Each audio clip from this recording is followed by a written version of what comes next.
안녕하세요. 작년 봄 남편과 이혼한 30대 돌싱 여성입니다. 이혼 후 지금에서야 비로소 어느 정도 생활의 안정도 찾았고 그래서 후련한 마음으로 제 이야기를 해볼까 해요. 지금 저는 이직을 했지만 남편과는 원래 같은 회사를 다니던 사이였어요. 사내 커플을 좋아하지 않는 회사라서 조심스레 연애했고요. 하지만 원래 사내 커플이라는 게 당사자들만 모르고 주변에는 다 눈치챈다더니 나중에 주변 사람들로부터 듣게 되었는데 저희가 서로 좋아 죽는 게 눈에 보이더래요. 그런데 하도 숨기려고 노력하는 게 가상해 다 같이 모른 척 눈 감아줬다고 하더라고요. 저보다 2살 어린 남편과는 처음부터 결혼을 생각하며 만난 건 아니었습니다. 하지만 시간이 지날수록 남편이 적극적으로 마음을 표현해왔고 결국 사귄 지 2년 만에 부부의 영까지 맺게 되었지요. 처음 시댁에 인사를 드리러 갔던 날 어머님께서는 영 탐탁치 않은 표정을 거두지 못하셨습니다. 처음에는 제가 남편보다 나이가 많아서 그런가 싶어 저도 마음이 편치 않더라고요. 하지만 이내 그 이유를 알게 되었는데 그건 바로 남편의 형 때문이었습니다.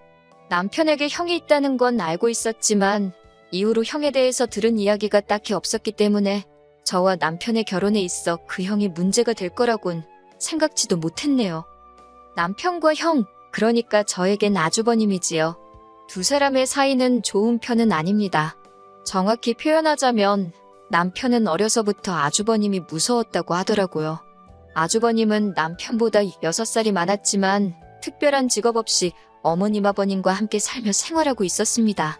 솔직히 그런 아주버님을 보고 있자면 남편이 왜 아주버님을 두려워하는지 도통 이해할 수가 없었습니다만 남편 표현을 빌리자면 유년 시절부터 이어져 온 거라나요. 게다가 왜 그런 집들 있잖아요. 무조건 첫째가 제일이고 첫째가 잘 돼야 한다는 저희 어머님 아버님이 딱 그런 분들이세요. 물론 시댁에 인사를 드리러 갔을 때만 하더라도 솔직히 시부모님이 아주버님을 안쓰러워하는구나 싶었지 심각한 첫째 바라기이신 줄은 눈치채지 못했습니다. 제가 부모라도 40을 바라보는 아들이 장가는커녕 여자도 없다 하니 답답하겠다. 단순히 그 정도로만 생각했었거든요. 다만 상견례 자리에서 어머님이 저희 부모님더러 아직 맞이가 장가를 안 갔기 때문에 당장 둘째한테 뭘 해주고 그럴 상황이 못 된다고 하셨을 땐 좀 서운하긴 하대요. 아주버님이 장가를 못 간 건 못 간 거고 저희 결혼은 저희 결혼인 건데 까놓고 저희 결혼이 왜 아주버님이 장가를 못 갔다는 사실에 영향을 받아야 하는지 속상하더라고요. 하지만 저나 남편이 어머님한테 돈을 맡겨놓은 것도 아니고 못 해주신다는데 별 수 있나요? 그리고 솔직히 저희 친정도 경제적으로 넉넉한 상황은 아니었으니 마음 한켠에선 차라리 잘 됐다. 이참에 남편과 저 2사람의 힘으로 시작하는 것도 나쁘지 않겠다 싶더라고요. 그렇게 저희는 허례허식은 생략하고 아낄 거 아껴가며 예산 1억 2천으로 결혼식은 물론이고 신혼여행의 작은 빌라 전세까지 구하게 되었습니다. 서울이 아니었으니 가능한 일이었던 것 같아요. 특히 빌라의 경우 신축은 아니었지만 그래도 전에 살던 사람들이 다 고쳐서 살던 집이라서 손뗄 곳 없이 말끔한 곳이었어요. 그런데 그렇게 저희가 신혼생활을 시작하고 얼마 지나지 않아 생각지도 못한 상황을 맞닥뜨리게 되었습니다. 그건 다름 아닌 아주버님의 방문이었지요. 당시 저희 집은 시댁에서 버스로 30분 정도의 거리에 있었는데 그 거리가 아주버님에게는 퍽이나 가까웠던 모양입니다. 처음 시작은 정말 더웠던 여름의 주말이었어요. 더운 것 좋아하는 사람이 몇이나 되겠습니까만 저와 남편은 정말 더운 걸 지독히도 싫어하는 사람들이에요. 그래서 그날도 전기세 폭탄을 맞을지언정 집에서는 시원하게 있자며 에어컨 빵빵하게 틀어놓고 둘 다 늘어져 있었지요. 그런데 갑자기 누군가 저희 지폐를 눌렀습니다. 인터폰으로 내다보니 아주버님이 서 있더라고요. 황당하긴 했지만 밖에 세워둘 순 없었으니 남편이 현관을 열었고 저는 불이 나게 안방으로 들어가 편하게 입고 있던 옷을 바꿔 입었어요. 연락도 없이 무슨 일로 오셨냐 하니까 한다는 소리가 시부모님이랑 같이 있는데 갑갑하고 재미도 없고 심심해서 놀러 왔답니다. 그게 무슨 말인지 떨떠름했지만 그래도 일단은 왔으니 돌아가시라 하기도 그렇고 결국 제가 기왕 오셨으니 커피나 한잔하고 가시라 했습니다. 그런데 아주버님이 자기 마음대로 저희 집 부엌으로 향하더니 냉장고를 열어놓고서는 수박이나 갈아줘. 그러는 거예요. 반말로 찍찍 말하는 뻔세하며 왜 이래라 저래란가 싶어 그냥 주는 거나 쳐드세요. 그러고 싶대요. 하지만 당연히 그렇게 말은 못했고 수박에 물 잔뜩 타서 갈아줬습니다. 그랬더니 좋다고 마시고는 앞으로도 심심하면 오겠다는 무서운 소리를 하더라고요. 그리고 그날 결국 아주버님은 저희 집에서 저녁은 물론이고 영화까지 본 뒤 10시도 넘어서 집에 갔습니다. 그쯤 되니까 자고 간다 소리 안 하는 게 고맙더라니까요. 그리고 이후로도 아주버님은 일주일에 한 번꼴로 저희 집에 찾아오기 시작했습니다. 그런 일이 대략 대여섯 번 반복됐을 때는 진짜 너무 화가 나더라고요. 그래서 이 정도면 알아들어라 하는 심정으로 주말에 약속이 있으니 오지 마시라 했어요. 그랬더니 한다는 소리가 자기 혼자 있어도 된다대요. 매일같이 어머님 아버님이랑 붙어 있으려니 자기도 혼자만의 시간이 필요해서 그런다며 마침 잘 됐다나요? 듣다 보니 진짜 어이가 없어서 그러면 어디 호텔 같은 데 가시라고 왜 자꾸 저희 집으로 오시냐 하니까 호텔은 사람 사는 집 같지가 않답니다. 결국 참다 못한 제가 남편더러 뭐라고 말 좀 해보라니까? 형인데 자기가 무슨 소리를 하냐고 그래요. 무서워서 말 못하겠다는 남편을 계속 몰아붙일 수도 없고 결국 제가 어머님 아버님께 아주버님 좀 저희 집에 못 오게 해달라고 말씀드렸습니다. 저희 아직 신혼인데 요근래 계속해서 아주버님하고 같이 주말을 보내고 있는 것 같다고 너무 불편하다고요. 하지만 애시당초 어머님 아버님께서 제 편은커녕 저를 이해해 줄 거라 생각했다니 제가 어리석었지요. 어머님께서는 오히려 가족끼리 이렇게 저렇게 부대끼며 살면서 친해지는 거다 하시더니 저더러 혼자인 아주버님을 보고 있으면 달리 드는 생각이 없냐고 그래요. 여자를 소개시켜줘야겠다던가 그런 거요. 그 말을 듣는데 아이고 혹 때려다 혹 붙게 생겼네 싶어서 대충 얼버무리고 말았지요. 그래도 다행히 아주버님도 제가 내켜하지 않는 건 눈치를 챈 건지 어쩐 건지 이후로 한동안 잠잠하더라고요. 게다가 집신도 짝이 있다더니 얼마 지나지 않아 아주버님에게도 여자가 생겼다는 소식을 듣게 되었습니다. 어머님 아는 분의 아는 분을 통해서 소개를 받았다 하더라고요. 하지만 그 평화는 오래가지 못했습니다. 결정적인 사건이 터진 건 재작년 크리스마스였지요. 남편도 저도 결혼하고 처음 함께 보내는 크리스마스였으니 어디 다른 데 가지 말고 집에서 분위기 있게 보내자 했어요. 저녁 식사로 스테이크에 와인까지 준비했고요. 그리고 크리스마스 당일 막 저녁을 먹으려던 찰나였는데 초인종 소리 대신 누군가 현관을 두드리는 소리가 들렸습니다. 곧이어 남편이 현관문 여는 소리와 함께 익숙한 목소리가 들려왔는데 맙소사 아주버님이더라고요. 크리스마스 당일날 아주버님이 저희 집에 올 거라곤 꿈에서도 생각지 못했어요. 게다가 그 옆에는 아주버님의 여자친구인지 처음 보는 여자도 서 있었는데 저를 힐끗 보고는 아는 채도 안 하대요.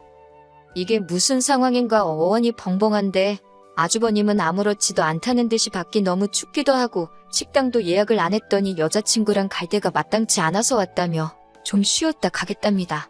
그래놓고서는 저희가 차려놓은 식사를 보더니 맛있겠다며 같이 먹어도 되냐고 그러는데 정말이지 거지냐는 소리가 목구멍까지 올라왔네요. 간신히 그 말을 삼키며 죄송하지만 지금 저희 먹을 것밖에 없다 했어요. 그랬더니 이번엔 그 여자친구라는 사람이 이건 뭐 혼잣말도 아니고 들으라는 건지 원래 윗사람한테 먼저 드시라고 권하는 게 예의 아닌가 그러는 거예요. 황당해서 제가 뭐라 그랬냐고 되물으니 못 들었으면 됐어요 하고 또 빳빳하게 고개를 세우고 있는데 뭐 저런 게 다 있나 싶대요? 지금 생각해보면 그때 그냥 무시하고 넘어갈 걸 그랬나 싶기도 한데 솔직히 당시에는 상황 자체가 너무 짜증나서 이성을 되찾기가 어렵더라고요. 그래서 저도 모르게 둘 다 경우가 너무 없네라고 그 여자가 한 것처럼 혼잣말 치곤 크게 중얼거렸습니다. 그랬더니 이번엔 그 여자가 대번에 지금 뭐라고 한 거냐고 해서 들은 거 아니냐고 받아쳤어요. 지금 이거 너무 똥매너 아니냐고요. 그랬더니 그 여자가 저더러 듣던 대로 싸가지가 없다면서 윗사람 분간도 못하냐고 그래요. 그래서 아주버님이야 그렇다 치더라도 그쪽이 왜 내 윗사람이냐니까 이번엔 아주버님까지 나서서는 자기랑 결혼할 여자니까 당연히 저한테 윗사람이랍니다. 그러면서 남편더런 이 마누라 교육 좀 잘 시켜라 그러고 나가는 거 아니겠어요? 몇 초간 얼이 빠졌던 제가 남편더러 당신은 어떻게 말 한마디도 못하고 그러고 있냐고 소리를 질렀습니다. 그랬더니 남편이란 작자가 하는 말이 그럼 뭐 아주버님 여자친구까지 보고 있는데 자기가 아주버님한테 대들기라도 했어야 되는 거냐고 그래요. 그거야말로 집안 망신 아니냐면서. 그리고 그날 일은 거기서 끝이 아니었습니다. 한 두어 시간 지났을까 분을 못 사귀고 씩씩거리고 있는데 이번엔 어머님이 전화를 해오셔서는 저더러 큰애한테 대들었냐입니다. 큰애라니 누구 말씀하시는 거냐 하니까 아주버님하고 만나는 애가 큰애지 누구겠냐며 걔가 어차피 제 형님 되는 건 시간 문제라나요. 그러면서 새 식구 될 사람인데 말 좀 잘 듣고 하지 왜 벌써부터 찍혀서 집안 시끄럽게 하냐고 그럽니다. 걔가 집안 기강이 다 무너진 것 같다며 혀를 차더라고. 당신이 너무 부끄러웠다나요? 하루도 아니고 몇 시간 만에 아주버님한테 욕먹어 형님도 아닌 거한테 한 소리 들어 남편이란 작자는 입에 본드칠을 했나지 할 말도 못해. 급기야 어머님까지 나서서는 아직 며느리도 아닌 여자 편을 들지를 않나? 내가 무슨 좋은 꼴을 보겠다고 여기 있나 싶은 회의감이 정말 물밀듯이 밀려오더군요. 그런데 남편이란 작자가 한참 만에 한다는 소리가 내일이라도 아주버님한테 전화해서 12월 31일에 같이 식사라도 하며 보내자고 여자친구분하고 같이 오시라고 정식으로 초대를 하랍니다. 그리고 오늘 일에 대해서 미안하다고 사과를 하래요. 그러면 그쪽에서도 이번 한 번은 그냥 넘어가 주지 않겠냐고요. 그 말을 듣고 나니 정신이 번쩍 들었습니다. 이번에 그냥 어물쩍 넘어가면 앞으로도 내가 아주버님이고 뭐고 그쪽에 끌려다니는 건 시간 문제겠구나 싶은. 그래서 남편더러 그렇게 굽신거려서 잘 지내고 그러고 싶으면 너나 해라 그랬어요. 내가 미쳤다고 그 비위를 맞추면서까지 너랑 사냐고. 됐다고요. 니들끼리 오순도순 형님아우 하면서 살라니까 남편이 그게 무슨 소리냐 해서 말귀도 못 알아들어 먹냐고 너랑 안 산다는 소리라고 쏘아붙였지요. 남편도 남편대로 자기가 연하라서 무시하는 거냐며 알겠답니다. 헤어지재요. 자기가 저보다 어리긴 해도 엄연히 남편인데 이렇게 무시당하면서는 못 산다나요? 지 형한테는 할 말도 못하는 게 나한테는 눈에 쌍심지를 켜고 달라드는 걸 보니 기도 안 차더군요. 그래도 다행인 게 저는 남편이 이혼은 안 한다고 할까봐 솔직히 내심 걱정됐는데 지도 발끈해서 못 살겠다 하니 그거 하나는 고맙더군요. 행여 그 마음 고쳐먹을까봐. 정말이지 조정기간 내내 조마조마했네요. 짧은 결혼 생활이었던 데다가 협의 이혼을 하다 보니 뭐 위자료 같은 건 오가지도 않았습니다. 어차피 전세 보증금을 제 돈으로 했기에 남편이 나가는 걸로 이야기가 되었네요. 그렇게 지난 봄 저희는 완전히 남남이 되었습니다. 이건 후기까지는 아니지만 일단 아주버님은 그 정신 나간 여자친구인지 뭔지랑 결혼 못했어요. 이것도 듣자 하니 저희 어머님이 하도 마지타령을 하시니까 재산이나 얼마 줄 줄 알고 여자가 결혼하려고 했던 모양이에요. 그런데 막상 패를 까보니까 뭣도 없었다는. 그래서 안 한다고 여자가 내뺐다대요. 어휴 이제 뭐 형제 둘이서 평생 형님 먼저 아우 먼저 그러며 우애 깊게 살겠네요.